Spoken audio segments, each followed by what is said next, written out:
Makes you look really short with that big gap above it. Can you tweak it even more? That's better, yeah. That's better. Right. My setup looks very professional. That's just yours, but you know. Thanks, mate.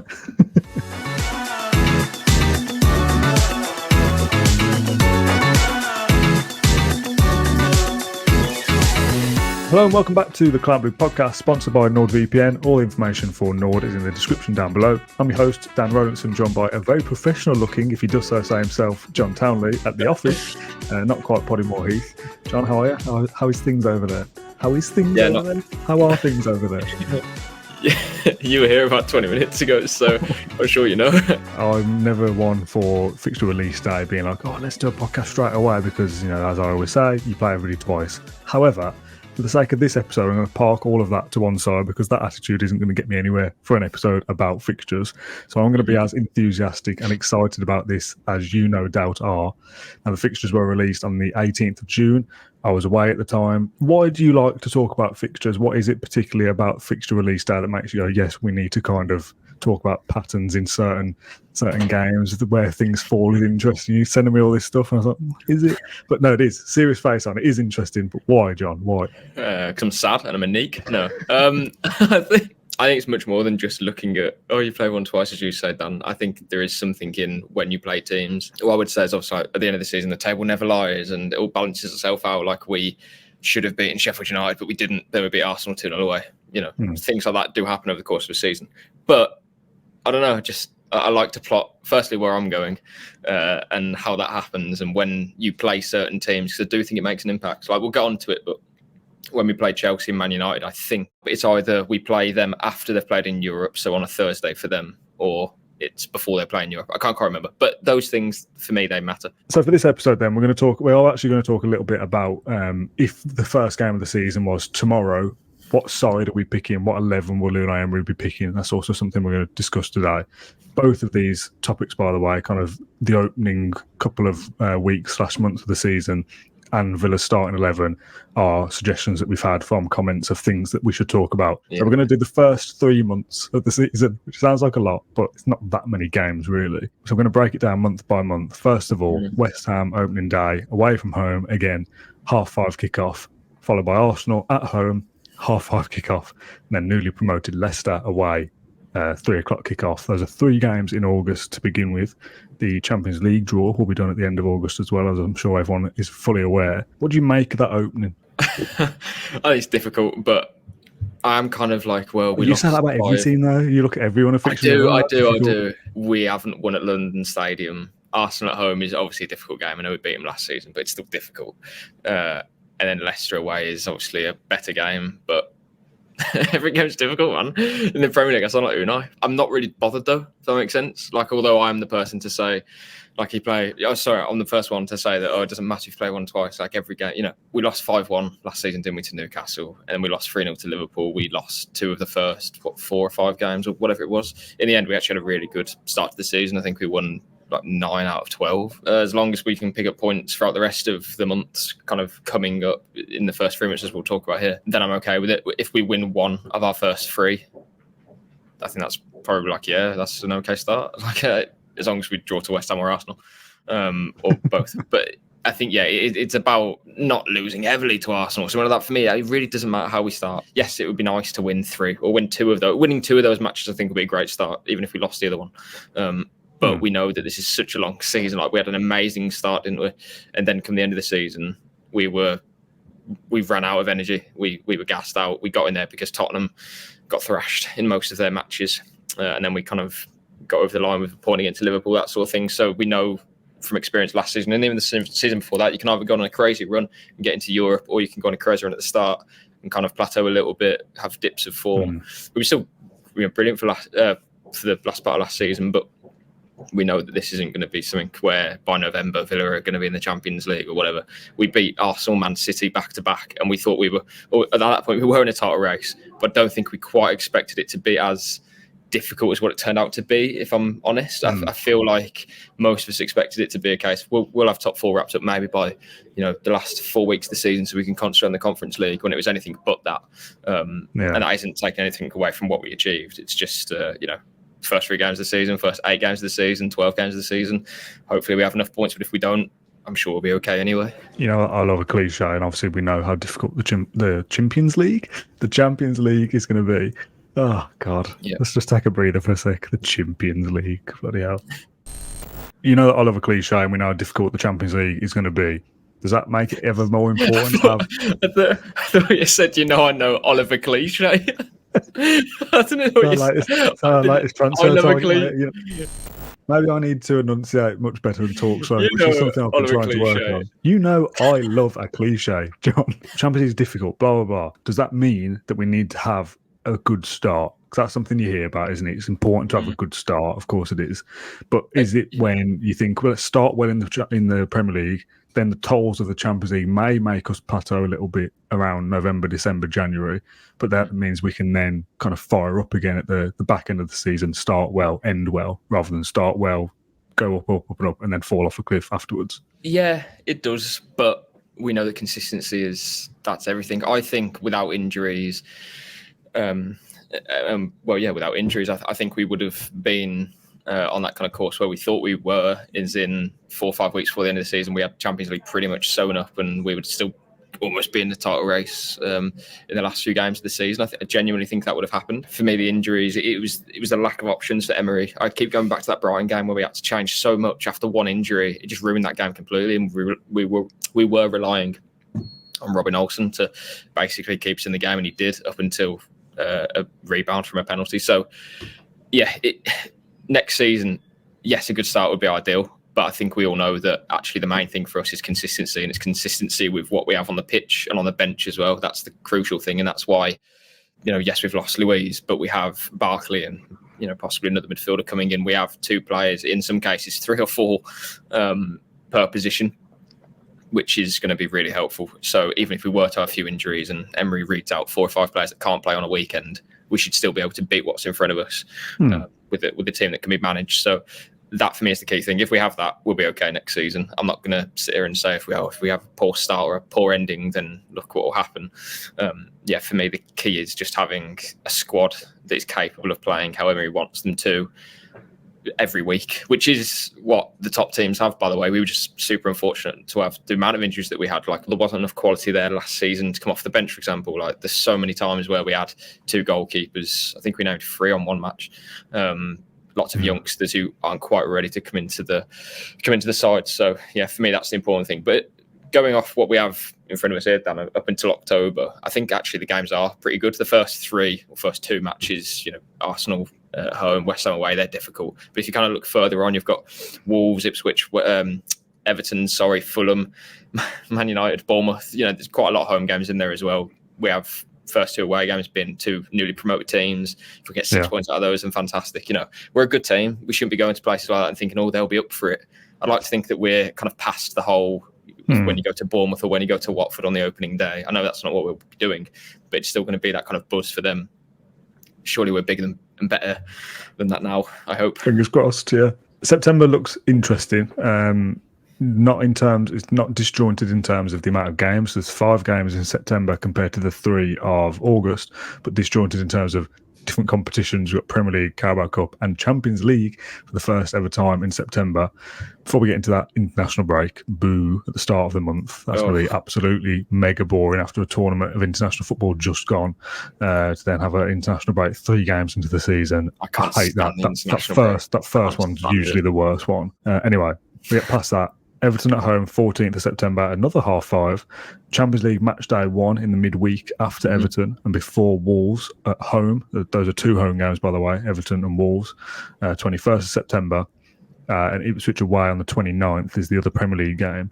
Now, I've got the Carabao Cup game in my fixture list here that I've written in between Wolves and Ipswich. The Carabao website says the round 3, which is the round that European qualified clubs go into, so Champions League, Europa League, Conference League go into round 3. It says week commencing 16th and 23rd of September. which is unusual because it's usually only week commencing 1 week. Yeah, the week commencing 16th would be Everton, Champions League, Carabao Cup, Wolves. Obviously, it's not going to be then. So I'm pretty sure our Carabao Cup game will come after Wolves and before Ipswich. So you've got Everton, Champions League, Wolves, Carabao Cup, Ipswich. So disjointed in terms of flip-flopping around from different competitions. We played, 55 games or something last season? Like, the players will be used to that next season, playing basically every other week. The Champions League game is the one that I'm drawn to. I mean, we could be playing 3 games in a row at home. Yeah. Between Everton and Wolves, obviously the Champions League match. If we are at home, I think we play the Carabao Cup. Could be 4 in a row.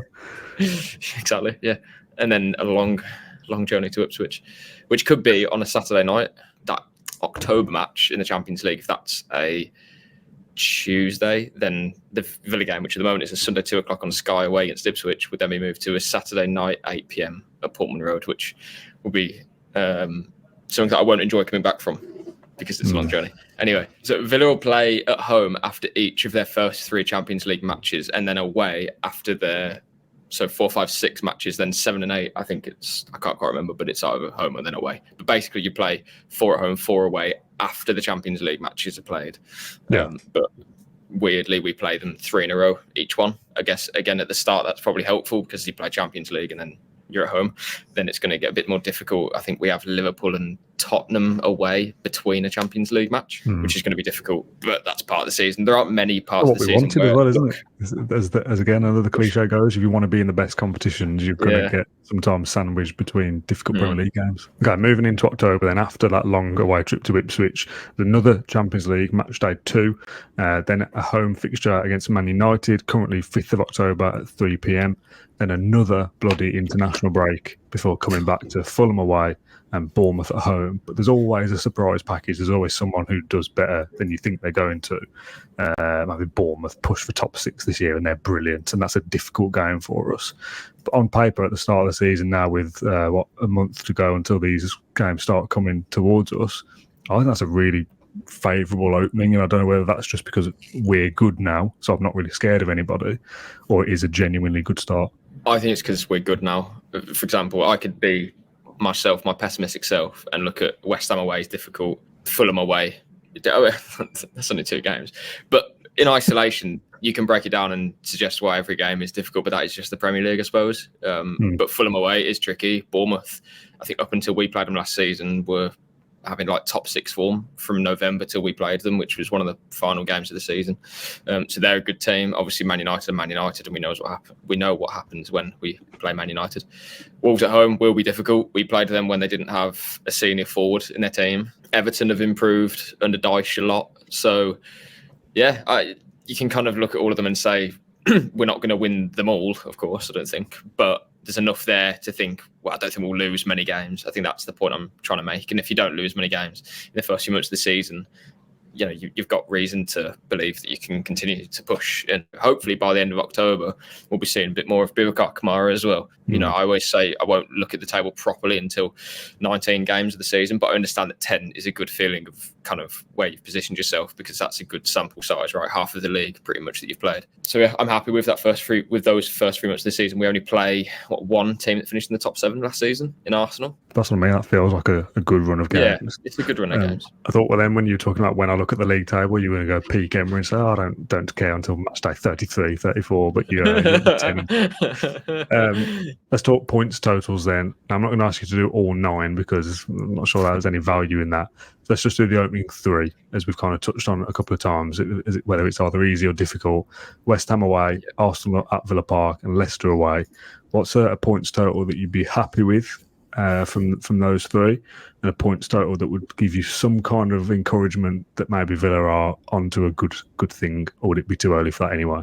I'd say it would be too early, just because, again, we know that at any time in a football match we could be downed with an ACL. So, like, last season scarred me in that way. Again, touch wood, that doesn't happen. But, you know, we had such a good start last season. We were in a title race, and then we dropped off, not like epically.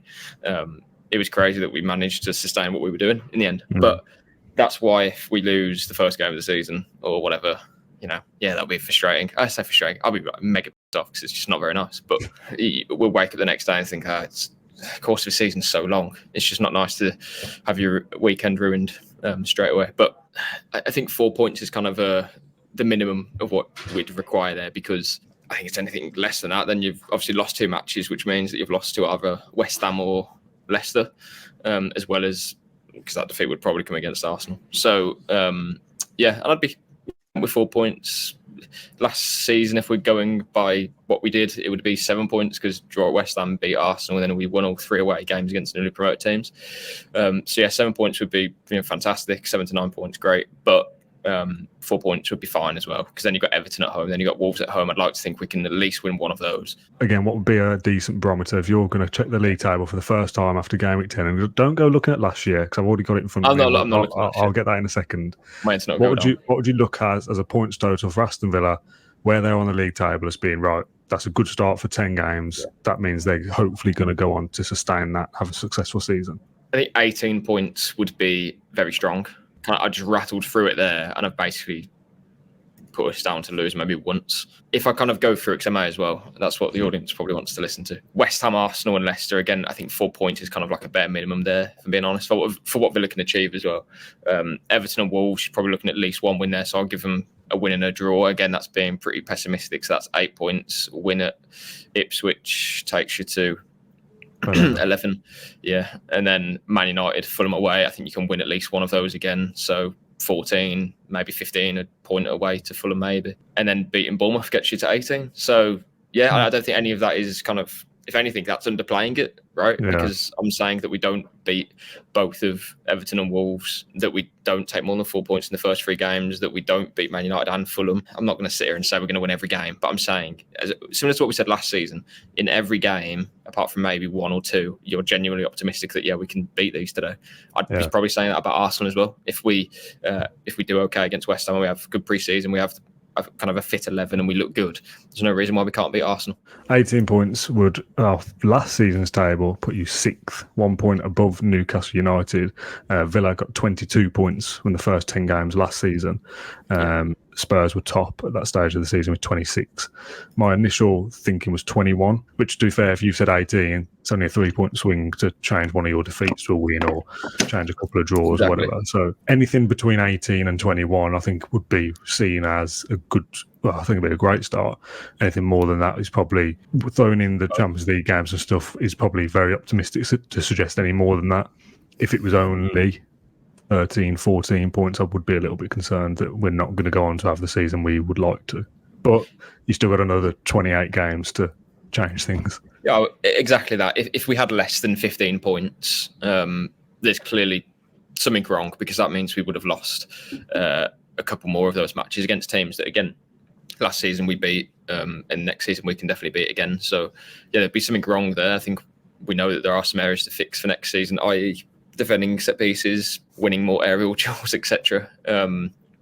But I don't think we'll be in that position. But yes, of course, if we are, then I would be a little worried. Like, we have Emery, we have one of the best coaches in the world, so I'm sure he'll be able to remedy that over the course of a season. Again, like, we could flip next season and have kind of a mediocre start potentially, but then have a really good back end to the season, because we might be out of the Champions League.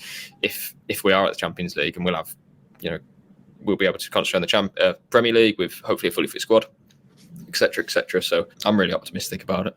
Let's pick an 11 then. Let's say the opening game of the season is this weekend. Now, I was going to caveat this by saying, lots can change. There'll be player trading, players will leave, players will come in. YouTube commenter on a recent episode said that Unai Emery wasn't the type to kind of give players, kind of throw them into the deep end anyway. So I do think it's unlikely that if we were to sign somebody who you would deem first team quality, any signing could be deemed that. You know what I mean? If we signed a £50 million midfielder, would they start against West Ham anyway? I'm not 100% sure whether they'd need a bit of bedding in time. So let's kind of forget that caveat of more signings anyway.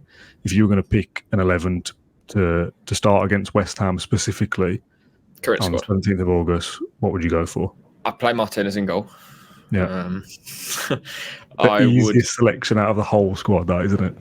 Yeah, I'm not trying to play just because it's a West Ham thing and they're all above 7 foot. But I would play Concert at right back still. I'd play Pau Torres, of course, and Ian Maatson, I think, will start. Even though Luke Dean was very reliable and assured last season.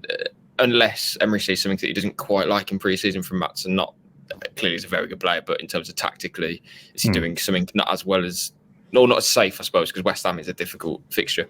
Again, we haven't won there since they moved to that stadium, which is a horrible stadium. And of course, another centre-back next to Paul-Torres, which at the moment is Diego Carlos. That could change. In midfield, I think at the moment you'd probably go with Barkley and McGinn and push Tielemans forward to play behind Ollie Watkins with Bailey and one of Jacob Ramsey or Morgan Rogers on the left. I think that's probably how you do it, because you kind of play obviously West Ham, but also with the options that we have.